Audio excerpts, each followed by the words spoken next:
千金之子，不死于世。越王勾践灭吴称霸后，他的大功臣范蠡选择了功成身退，于是他带着家财离开越国，到一个叫陶的地方经商。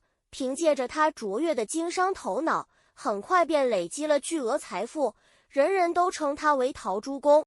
范蠡有3个儿子，大儿子跟他一同经历了战乱，从小吃尽了苦头，深知赚钱的不易，而小儿子则是在他经商致富后才出生，从小过着优渥的生活，不识人间疾苦。一天，一个坏消息从楚国传来，范蠡的2儿子在楚国与人起了冲突，失手杀人，被捕入狱，面临死刑。范蠡听闻后，平静地说：“千金之子，不死于世。”他相信，只要运用钱财，就能让儿子免于死罪。他立刻准备了一笔千金，打算派小儿子去楚国。然而，大儿子见状，心里很是不服。范蠡的妻子也在一旁劝说，范蠡无奈，只得让大儿子带着千金前往。范蠡对大儿子说：“你此去，只要找到我昔日的好友庄生，将千金交给他，并听从他的安排，千万不要管其他事。”大儿子到了楚国，找到了庄生，并将千金交给了他。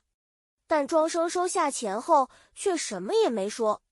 大儿子见状，觉得庄生拿了钱却不办事，心里很不高兴。其实庄生自有他的计划。他找到楚王，说：“陛下，天象有变，楚国将有大灾难，唯有大赦天下才能化解。”楚王听了，便答应了庄生的请求，准备大赦天下。大儿子得知楚王将要大赦，以为庄生并没有帮忙救他的弟弟，只是用一个借口来贪图他的钱财。他认为既然弟弟可以靠大赦获救，就没必要再花费这些钱了，于是找到庄生，想把钱要回来。庄生见大儿子回来，才知道他误会了。庄生被他的贪婪激怒，于是向楚王揭发了这件事。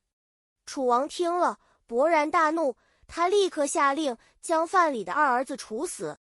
当大儿子带着弟弟冰冷的尸体回到家时，范蠡的母亲和家人都悲痛欲绝。范蠡却没有哭，他只是轻轻叹了一口气，说：“我早就知道大儿子从小跟我吃苦，知道赚钱不容易，所以他会舍不得这笔钱。他只看见了小利，却坏了大事。”这个故事完美地诠释了千金之子不死于世的道理。有钱固然能避灾，但若没有智慧，再多的钱财也救不了。后世用于讽刺官吏受贿和官场的败坏。